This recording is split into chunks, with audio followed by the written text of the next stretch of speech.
Hey, hi, hello everyone, and welcome back to my channel. Today we are revisiting another creator that I have covered often in the past, Miss Gabbie Hanna. But before we get into it, if you have not already, please don't forget to like and subscribe and hit the bell icon so you get a notification every time I post. And please don't send anybody that we talk about any hate, negativity, nothing like that. These are just my observations based off of what we're seeing play out on the internet. So if you have something to say about what we are talking about in today's video, just shoot it down in the comments below. That's what they are there for. Gabbie Hanna is a well-known content creator who started off on the now defunct Vine and moved over to YouTube when, Vine went all down. And if you know about Gabbie Hanna, I'm sure you are aware of her problematic behavior over the years. Her makeup brush scandal, her run-in with rice gum, the whole emo kid fiasco, not going to go into that, but it was a series of videos that she made about all the scandals that she had been in that I feel did the most damage to her reputation. When she shared her truth about the situations, it didn't always go over well. Now I have a whole playlist going over all of those videos, and I'll make sure to link it somewhere here, hopefully. That series of videos was very much her downfall, though. Gabbie will probably always have her stands, but many people distance themselves from her, including Daniel Prada and Joey Garcefa, who both made videos countering statements that she made about her time filming Escape the Night. What also caused a lot of backlash from her series was several videos she made about her former friend, Jessie Smiles. And that included a 3 to 4 hour phone conversation between them. Not to mention, she also had that weird feud with Trisha Paytas, which had a lot of multi-layers going on. And at the time, Trisha Paytas was experiencing a lot of positivity from the public, although that didn't last very long, which I also have a playlist about. After all that, she removed that series and mostly focused on her music and making TikToks. Eventually, her TikToks started to become concerning, both the content and the sheer amount of them that she posted in a small amount of time. And to many, they seemed to be evidence of her spiraling mental health. At one point, she met this guy. He knocked on her door of her house, and he said he needed to use the bathroom. And then she brought this strange man into her house, hung out with him 4 hours, made TikToks with him, talked about him. She was getting calls from her friends get this guy out of your house. She even changed her clothes while this strange man was in her home. It was just her and this guy. He acted like he didn't know who she was, but he was also making TikToks about going to her house. This is kind of alarming, as a 30-something-year-old woman should have the mental wherewithal to know that bringing a strange man into her home where she lives alone is not a good idea. That's, it's very lucky that he was not a dangerous person. This did result in a wellness check, probably from hundreds of calls to the local PD, and Gabbie apparently spent 2 hours with police in her home. Honestly, it was around this point where I pretty much checked out of checking on Gabbie Hanna and pretty much posting more or less. One reason was, like I said, I was slowing down my content and wasn't paying that much attention to what was going on. But the other reason was it was very obvious that she was not mentally well, and I just didn't really want to lay into her anymore. So I didn't really keep up tabs on my time away, and it actually seemed like she had kind of left the internet not long after either. Roughly a year goes by, and then the prodigal Vine star returns. Now, it began slowly.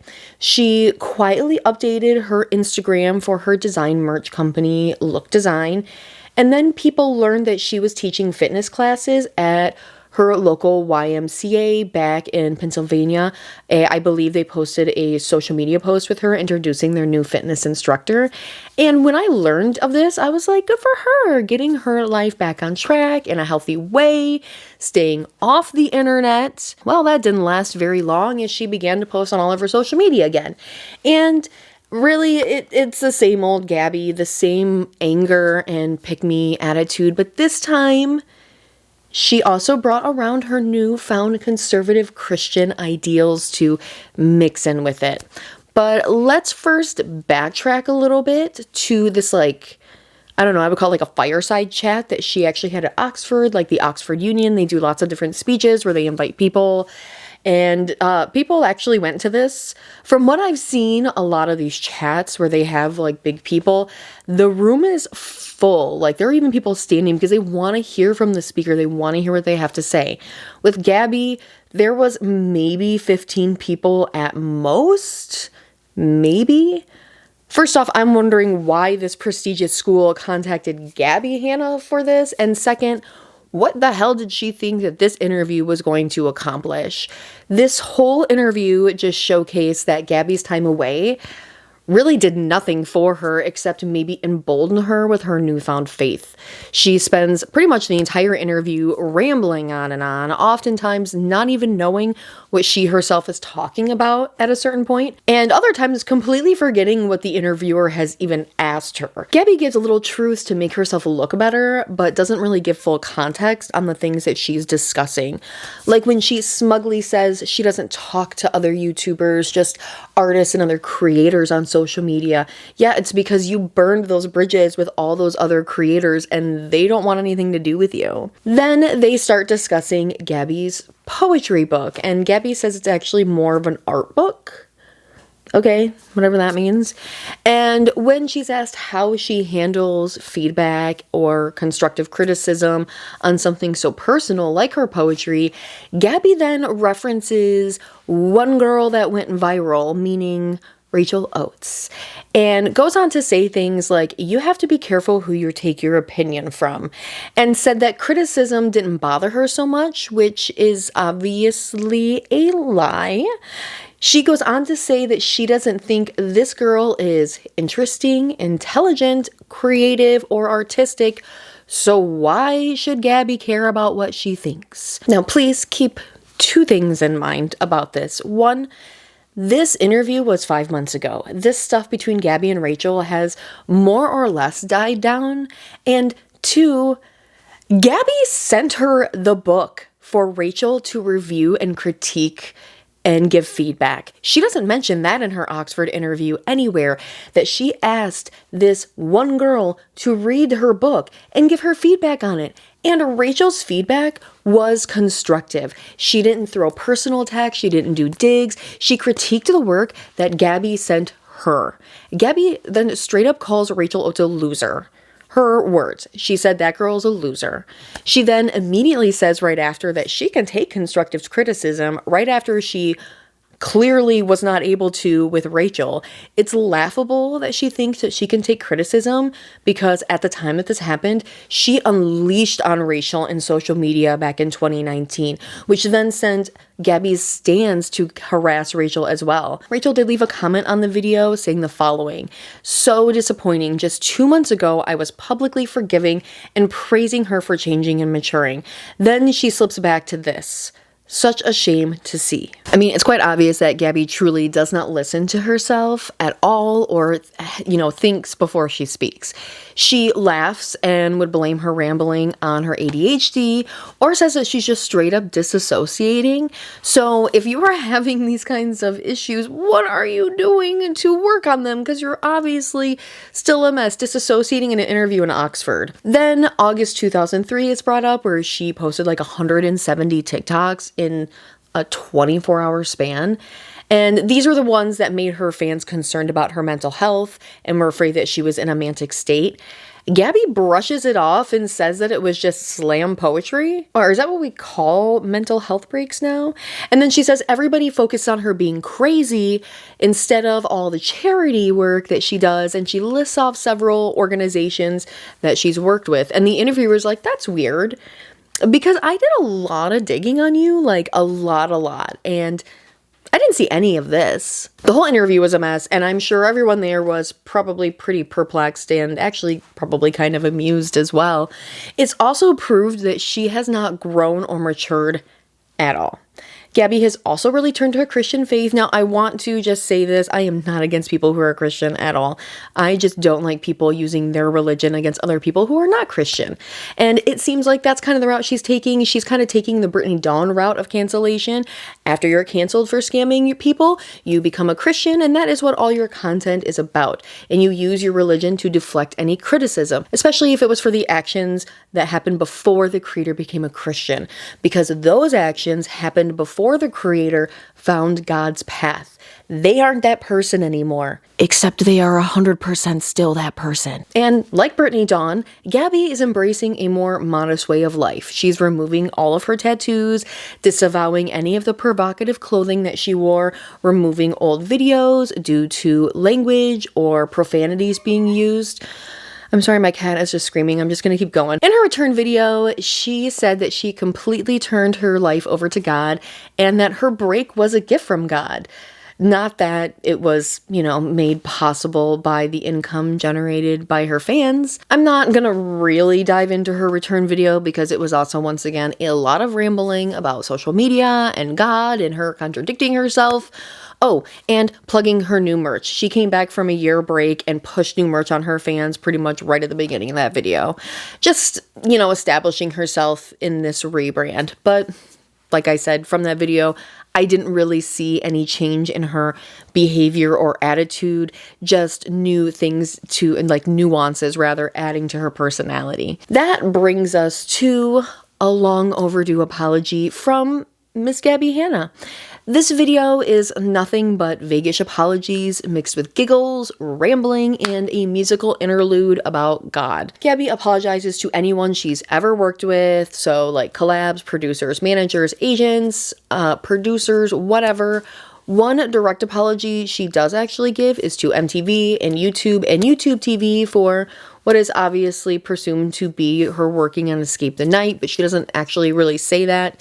Gabbie then apologizes to anyone who ever found her difficult to work with. Just throw out that large blanket apology, as that honestly would probably include almost everyone that she's ever had a problem with, really.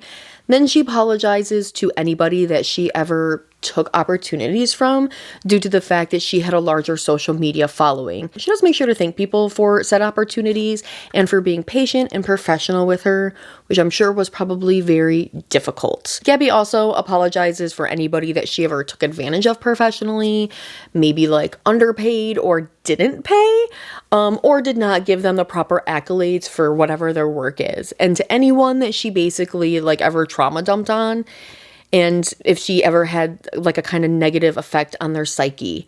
Then she apologizes to anybody she has ever gossiped about. It is very widely presumed that this is directed at Trisha Paytas, but it's probably directed at a few people, honestly.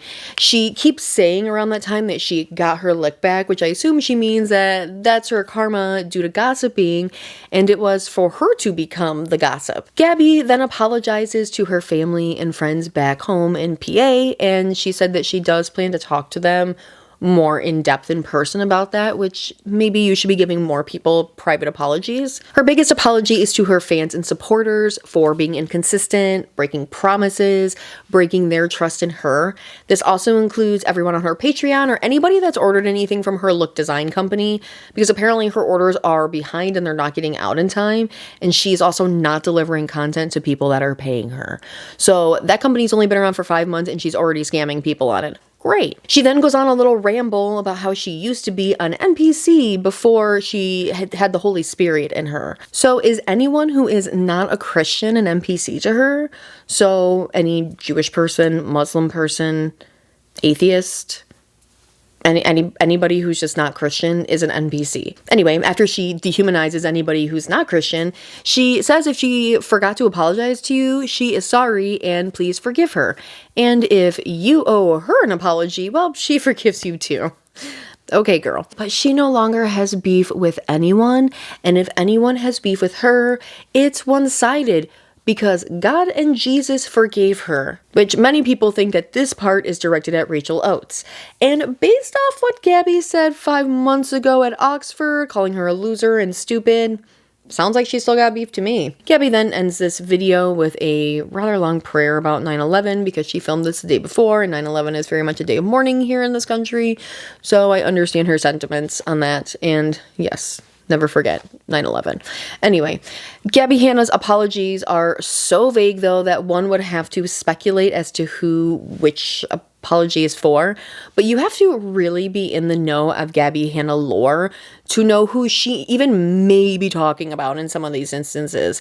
I think these apologies are about as genuine as possible from Gabbie, which is maybe not like that genuine, without her giving real apologies though to people like Trisha, Rachel Oates, Oscar Wilde, Jessie Smiles. These are just 4 random people that I have thought of at the top of my head that maybe are owed real personal private apologies. Well, a couple of people who are, owed apologies have responded. Rachel Oates was one of the first ones that I saw in her response to this. Her response was very long and it outlined everything that has happened between them. She did start off the video saying that she has not received any private personal apology, and it's obvious that Gabbie is just as cruel as she's always been and has still not taken any accountability. I mean, look at the Oxford interview. She's so negative and aggressive in that interview. Gabbie has shown no growth, and Rachel does not accept any apology if it even was directed at her. I wasn't going to do a full recap of Rachel's video, but if that is something that you would be interested in, let me know. While I was finishing up writing all this, Trisha Paytas actually posted an episode of her podcast, and she responded to the apology too. Trisha does mention that Joey Graceffa accepted her apology publicly on Twitter. I did go look at his TikTok and he said it seemed sincere, which I said, it seems about as sincere as she can be. Trisha was quick to point out that Gabbie doesn't actually apologize to him, and her co-host, who I'm not really sure who this guy is, points out the apology that I thought was directed at Trisha. Trisha laughs and said she didn't even watch the video that far, but she accepts Gabbie's apology and she laughs again. I really don't think Trisha even cares. She's in such a different place now and is probably very unconcerned about Gabbie Hanna's throwaway apology, and is probably thinking like, I've done a million things and I've apologized a million times, so to Trisha this is just like whatever. Then Trisha starts throwing out her own apologies while laughing. Anyway, that is it for my update on Gabbie Hanna. She has turned to her Lord Christ and seems to be using her religion to absolve herself from all the BS that she has perpetuated, just like Brittany Dawn. And like I said, I think the apologies are about as genuine as they can be from Gabbie Hanna, but I don't know how genuine that really is. But none of her apologies are really up for me to accept, so it's really not up to me ultimately. That is for others to try and decipher and figure out if it is for them, and then decide if they even want to accept them or not. Anyway, that is it for today's video. Thank you for watching. Please don't forget to like and subscribe. Sorry if you do hear my cat screaming in the video. I think I'll be able to edit it out, but you might hear a random cat screaming. Anyway, I will see you guys in my next video. Laters. Bye!